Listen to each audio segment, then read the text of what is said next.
Good afternoon. Carolina Gilcapi here from State Adventures. I have had so much interest in the Galapagos, and there are so many ways to enjoy the islands. So I thought I would pop on here and tell you about a new option that we've been doing that's been really successful, which is island hopping. It's sort of a combination, including all the wonderful hotels that are on the three different islands where there's villages, plus a bonus, which I will touch on shortly.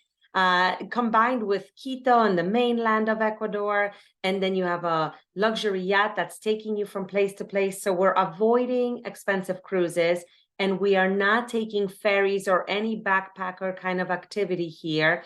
You have an option to do it privately. You have an option to join a group. So let me share my screen and I will tell you a little bit more about how it works, what the logistics are. I'm here to answer any questions, so jot them down. And please know that with State Adventures, you can customize your trip in any way possible. So if you want to do something or see something that's not on here, just give me a ring and we will sit down together and plan it. So this itinerary can happen any month of the year, so we can really plan it according to your schedule, maybe your kids' spring break or summer vacation. So let me know what month works for you. We can also touch on what seasons work best in the Galapagos. There are months where the water is quite warm and you don't need wetsuits. So if you go between December to April, the water is very nice. I wouldn't hesitate getting into the water without wetsuits. Or without wetsuits. But if you go during the fall season or even August, the water temperatures drop. So everyone will need to suit up when they're going snorkeling. So keep that in mind, because especially with small kids, you want to make sure everybody's comfortable.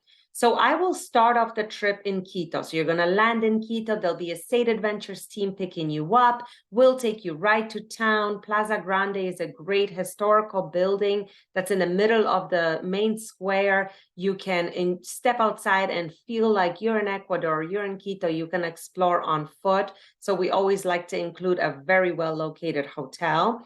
And then that same guide who would have picked you up from the airport will be with you for the next 2 days, because I want you to see some of the cultural aspects of Ecuador and not just the Galapagos. But based on how many days you have available, you let me know and we will figure out what needs to be cut or what can be included. So in Quito, we do a beautiful private tour for your family. So we'll go to the equator line. We'll go to have a chocolate experience. We'll see the main square. We'll see the cathedral with the fun gargoyles that are shapes of the animals of Ecuador. So there's many different ways to do this tour. It goes at your own pace. If you love museums, we'll include those.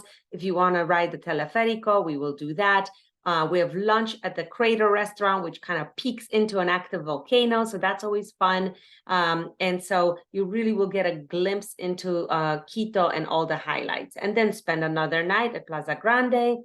And the next day, we will take you out of the city to show you a little bit about the indigenous culture. So here you really have a choice. We can go north to Otavalo, where the markets are, or we can go south to Cotopaxi, which I think is a lot of fun because there's haciendas here with horses. We can go on a soft hike. We can see this active volcano. We can ride horses if you'd like. We have a typical Ecuadorian meal here for lunch. So everything comes together really beautifully. You get to see the city, you get to see a little bit of the countryside. So it's a great add-on before we go to the Galapagos. So now, day 4, we are off to the Galapagos. And as you know, it is a protected area, very regulated, lots and lots of rules and restrictions. So what we do is when we take you to the airport, at the airport, we have a Galapagos assistant meet you. There are steps to get your ID card, to pay your entry fee, or give you cash so you can pay it right when you land in the Galapagos. If that is the case, this changes all the time. There's a place where they will check your luggage. They will even check your shoes for seeds and things like that. So you're not bringing anything to the Galapagos that doesn't belong there.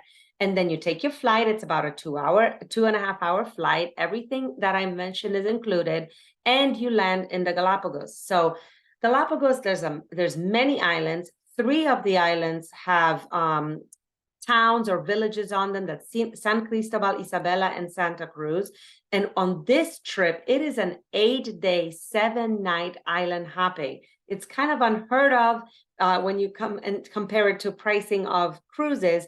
So when you go on a 7-night cruise, you really will hit the same spots that we will be doing here, but we will have the flexibility of rising in the morning and taking a walk on the beach, or, you know, sitting around and watching sunset with a drink, or going into town and having dinner on our own and not with a group. So I think it gives families a lot of flexibility. You can enjoy pools, you can enjoy swimming at your own time. So with children, and I've done the Galapagos multiple times, and I've brought my own children there, flexibility is key to make sure that everybody's happy, to make sure that the teenagers, if they want to hike or do something more strenuous, they have the ability to do so. But then the little ones are also happy. So do keep that in mind. A cruise is fantastic and they take care of everything, but it is a very rigid itinerary and very soft paced. So because they want to accommodate everybody on board. So you won't be able to go do more strenuous things or accommodate nap time. So keep that, all of that in mind. So throughout the itinerary, you will have all your local transportation. So whenever you land, people will pick you, our team will pick you up, take you to the hotels. You will have really beautiful hotels throughout the island. So Hotel Miconia Seaside is the one we'll have in San Cristobal. And on this itinerary, you will see BL or BLD or BD. That stands for the meals that are included. So breakfast is always included. And in the Galapagos, we like to include either lunch or either dinner, or both, depending on where we are. But we like to give you some of that flexibility, because especially with kids, you probably don't want to prepay for 4 meals and not have them enjoy it. So we like to give you that option. So we're going to go to San Cristobal. We're going to do all the touring around San Cristobal. There are tortoise farms. There are Kicker Rock for snorkeling. You can kayak, lots of adventure here.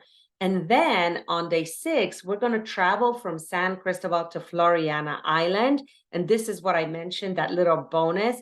Yes, there are 3 islands that have villages and proper hotels, but then there is a 4th island where we have a very rustic accommodations. There are cabins or cottages facing the ocean. At night, all you hear is the, wildlife, and watch the beautiful sky filled with stars, and get to spend 1 night here in Floriana. There is no village, there is no town. Everything is arranged by the team that runs this lodge. So it's very special. And I want to say 1 in 20 itineraries visit here. So you will not see this as a regular stop. So do keep that in mind. Not only are you getting a 7-night, 8-day in the Galapagos, package, but one of those nights is in Floriana, which is quite unusual.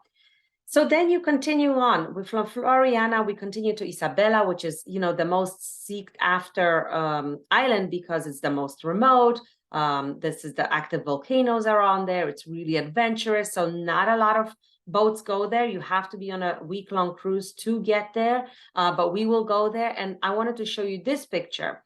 There are many ways to get in between the islands. There are little planes and there are ferries, which are very rough, very cold, and bumpy. And in my 16 years of selling the Galapagos, I've sold the ferry twice, and I was unhappy about both times. So we use this luxury yacht. It fits up to 22 people.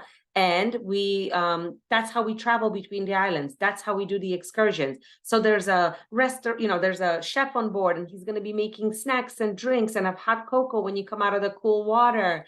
And, there's a place to rest, and there's, multiple levels to sit at.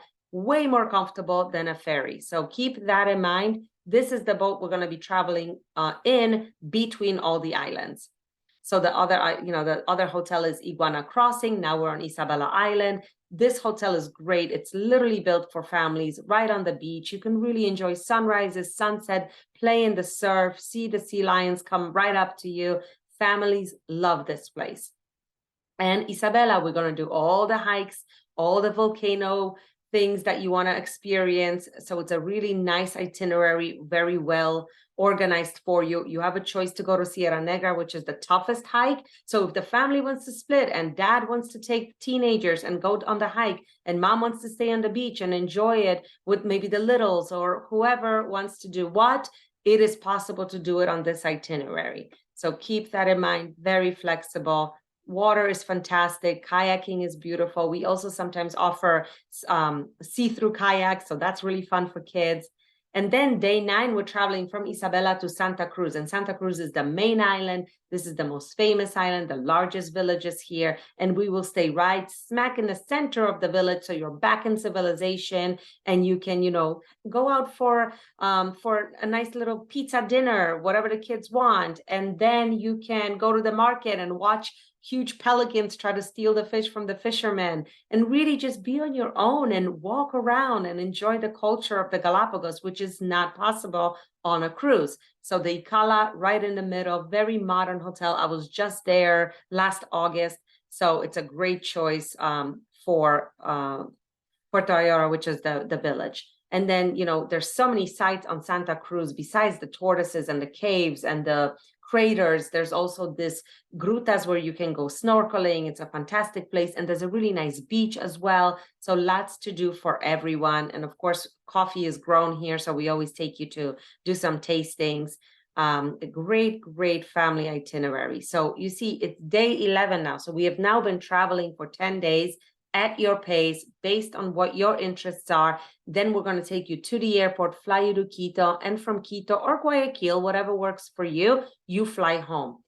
Everything you want to do in the Galapagos is on this itinerary. So it's quite a well-packaged proposal here. I really suggest you consider it. There is a way to do it in 6 nights and even in 5 nights. But if we start cutting down, then Isabela comes out of the itinerary and it becomes shorter, obviously. So just to give you an idea, the trip that I just showed you, based on a family of 4, if we were to do it privately from start to finish with that luxury yacht in between the islands just for the 4 of you, it would be $78.99. But what we do is we also depart every Monday in a group of maximum 16 people, and then that trip goes down to $59.99. If you compare it to a 7-night cruise, a traditional cruise, 16-person cruise or a 30-person cruise, it would be close to double that price. So it really is a great deal, and it allows families to have flexibility. This is why this is my first choice for family travel to the Galapagos. Let me know if you have any questions. I know it's a lot of information and I don't mean to overwhelm you. I mean to excite you about the destination because it is possible to do it. And if your budget is lower than that, reach out to me and we will tweak it and figure out what we can do to make it work. I am so happy to work with you. Reach out anytime. I'm Carolina Gilcapi, Sade Adventures, and happy travels.